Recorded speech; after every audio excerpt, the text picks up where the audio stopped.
ಅನ್ನಭಾಗ್ಯ ಯೋಜನೆ. ಸಿದ್ದರಾಮಯ್ಯನವರು 2013ರಲ್ಲಿ ಜಾರಿಗೆ ತಂದಂತ ಅನ್ನಭಾಗ್ಯ ಯೋಜನೆ ಸಿದ್ದರಾಮಯ್ಯನವರಿಗೆ ಒಂದು ರೀತಿಯಲ್ಲಿ ಬಡವರು ಅವರನ್ನ ನೋಡುವ ರೀತಿಯೇ ಬದಲಾಯಿತು. ಅನ್ನರಾಮಯ್ಯ ಅಂತೇಳಿ ಸಿದ್ದರಾಮಯ್ಯನವರನ್ನ ಕರೀತಾ ಇದ್ರು. ಬಡವರು ಯಾರೂ ಕೂಡ ಹಸಿವಿನಿಂದ ಮಲಗಬಾರದು ಅನ್ನೋ ಕಾರಣಕ್ಕೋಸ್ಕರ ಈ ಹಿಂದೆ ಮುಖ್ಯಮಂತ್ರಿ ಆಗಿದ್ದಂತಹ ಸಿದ್ದರಾಮಯ್ಯ ಅನ್ನಭಾಗ್ಯ ಯೋಜನೆಯನ್ನ ಜಾರಿಗೆ ತರ್ತಾರೆ. ರಾಜ್ಯ ಸರ್ಕಾರ 5 ಕೆಜಿ ಅಕ್ಕಿ ಕೊಡುತ್ತೆ, ಕೇಂದ್ರ ಸರ್ಕಾರ 5 ಕೆಜಿ ಅಕ್ಕಿ ಕೊಡುತ್ತೆ. ಒಟ್ಟು 10 ಕೆಜಿ ಅಕ್ಕಿ 2023ರಿಂದ 170 ರೂಪಾಯಿ ಕೊಡುವಂತಹ ತೀರ್ಮಾನವನ್ನ ಮಾಡ್ತಾರೆ. ಮಹತ್ವಾಕಾಂಕ್ಷೆಯ ಯೋಜನೆ ಆಗಿತ್ತು. ಈ ಗ್ಯಾರಂಟಿಯಲ್ಲೂ ಕೂಡ ಅದನ್ನ ನಾವು ಗಮನಿಸ್ತಾ ಇದ್ದೀವಿ. ಹೀಗೆಲ್ಲ ಇರುವಾಗ ಬಡವರಿಗೆ ತಲುಪಬೇಕಾದಂತ ಅನ್ನಭಾಗ್ಯದ ಅಕ್ಕಿ ಇವತ್ತು ಕಾಳಸಂತೆಯಲ್ಲಿ ಮಾರಾಟ ಆಗ್ತಾ ಇದೆ ಅನ್ನುವಂಥ ಗಂಭೀರ ಆರೋಪ. ಆಯುಕ್ತರಿಗೆ ಪತ್ರ ಬರೆದಿದ್ದಾರೆ ಕಾರ್ಯದರ್ಶಿಗಳು. ಇದ್ರ ಜೊತೆಗೆ ನಮ್ಮ ರಾಜ್ಯಕ್ಕೆ ಒಂದು ತಿಂಗಳಿಗೆ ಅನ್ನಭಾಗ್ಯ ಅಕ್ಕಿಗೆ ದೇಹಿಸುವಂತ ಹಣ ಎಷ್ಟು ಕೇಳಿದ್ರೆ 700 ಕೋಟಿ ಒಂದು ತಿಂಗಳಿಗೆ, 8,500 ಕೋಟಿ ಒಂದು ವರ್ಷಕ್ಕೆ ನಾವು ಖರ್ಚು ಮಾಡ್ತೀವಿ. ಅಂದ್ರೆ ಸರ್ಕಾರ ಖರ್ಚು ಮಾಡುತ್ತೆ. ಬಡವರಿಗೆ ತಲುಪಬೇಕಾದಂತ ಈ ಅಕ್ಕಿ, ಬಡವರ ಹಸಿವನ್ನ ನೀಗಿಸಬೇಕಾದಂತ ಅನ್ನಭಾಗ್ಯದ ಅಕ್ಕಿ ಕಾಳಸಂತೆಯಲ್ಲಿ ಮಾರಾಟ ಆಗುತ್ತಿದೆ ಅನ್ನೋದು ಗಂಭೀರ ಆರೋಪ. ಈಗ ಕಾಂಗ್ರೆಸ್ ಸರ್ಕಾರದ ಕನಸಿನ ಕೂಸಿಗೂ ಕೂಡ ಗ್ರಹಣ ಬಡಿದಂಗೆ ಕಾಣಿಸ್ತಾ ಇದೆ. ಬಡವರ ಅನ್ನಭಾಗ್ಯಕ್ಕೆ ಕಾಳಸಂತೆಕೋರರು ಕನ್ನ ಹಾಕ್ತಾ ಇದ್ದಾರೆ. ಹೊರ ರಾಜ್ಯ, ಹೊರ ದೇಶಕ್ಕೆ ಪಡಿತರದ ಅಕ್ಕಿ ರಫ್ತು ಆಗ್ತಾ ಇದೆ, ಮಾರಾಟ ಆಗ್ತಾ ಇದೆ ಅನ್ನೋದು ಗಂಭೀರ ಆರೋಪ. ಕಾಳ ದಂಧೆಕೋರರ ವಿರುದ್ಧ ಕ್ರಮ ತೆಗೆದುಕೊಳ್ಳಿ ಅನ್ನೋದು ಇವತ್ತಿನ ನಮ್ಮ ಅಭಿಯಾನದ ವಿಚಾರ.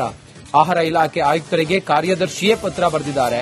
ಅಕ್ಕಿ ಕಳ್ಳತನ ಮಾಡುತ್ತಿರುವ ಖದೀಮರಿಗೆ ಶಿಕ್ಷೆ ಇಲ್ವಾ, ಕ್ರಮ ಕೈಗೊಳ್ಳುವಂತೆ ಪತ್ರ ಬರೆದರೂ ಕೂಡ ಯಾಕೆ ಮೀನಾಮೇಷ ಎಣಿಸ್ತಾ ಇದ್ದೀರಿ? ಸಚಿವ ಮುನಿಯಪ್ಪ ಅವರಿಗೆ ಇದ್ರ ಬಗ್ಗೆ ಮಾಹಿತಿ ಇಲ್ವಾ? ಬಡವರ ಅಕ್ಕಿ ಕಳ್ಳರ ಬಗ್ಗೆ ರಿಪಬ್ಲಿಕ್ ಕನ್ನಡ ಬಿಗ್ ಎಕ್ಸ್ಪೋಸ್ ಮಾಡ್ತಾ ಇದೆ.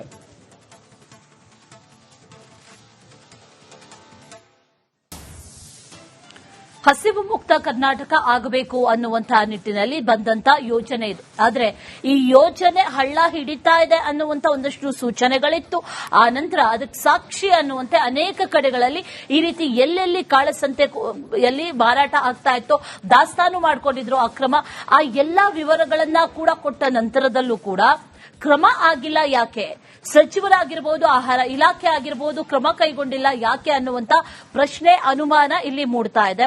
ಹಸಿವು ಮುಕ್ತ ಕರ್ನಾಟಕ ಆಗಬೇಕು ಅಂತಂದ್ರೆ ಈ PDS system, public distribution system ಸರಿಯಾಗಿ ಸಾಗಬೇಕು. ಆದ್ರೆ ಅಲ್ಲೇ ಒಂದ್ ಕಡೆ ಆ ಚೈನ್ ಲಿಂಕ್ ಅಲ್ಲೇ ತೊಂದರೆ ಇದೆ ಅಂತ ಅಂದ್ಮೇಲೆ ಅದನ್ನ ಸರಿಪಡಿಸುವಂತಹ ನಿಟ್ಟಿನಲ್ಲಿ ಸರ್ಕಾರ ಯಾಕೆ ಗಮನ ಹರಿಸಲಿಲ್ಲ ಅನ್ನುವಂತ ಪ್ರಶ್ನೆ. ಅಂದ್ರೆ ಬಡವರ ತಟ್ಟೆಯನ್ನೇ ಕಿತ್ಕೊಳ್ಳುವಂತ ಪ್ರಯತ್ನಗಳಾಗ್ತಾ ಇದೆಯಾ, ಅಥವಾ ಗೊತ್ತಿದ್ದು ಕೂಡ ಸುಮ್ಮನಾಗ್ತಾ ಇದ್ದಾರೆ ಅಧಿಕಾರಿಗಳು, ಸರ್ಕಾರ ಅನ್ನುವಂತ ಪ್ರಶ್ನೆ, ಅನುಮಾನಗಳು ಸರ್ವೇ ಸಾಮಾನ್ಯವಾಗಿ ಕಾಡ್ತಾ ಇದೆ. ಯಾಕಂದ್ರೆ ಇದು ಸರ್ಕಾರದ ಕನಸಿನ ಕೂಸು.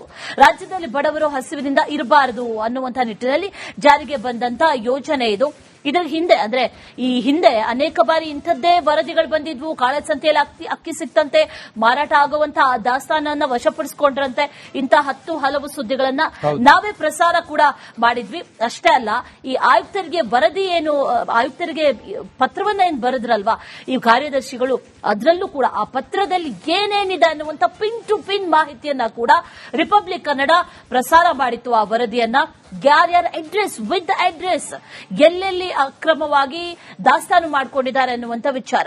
400ಕ್ಕೂ ಹೆಚ್ಚು ಆರೋಪಿಗಳ ವಿರುದ್ಧ ಈ ಕ್ರಮ ತಗೊಳ್ಳಿ ಅಂತ ಆಹಾರ ಇಲಾಖೆಯ ಕಾರ್ಯದರ್ಶಿಗಳು ಈಗಾಗಲೇ ಪತ್ರವನ್ನ ಬರೆದ್ರು.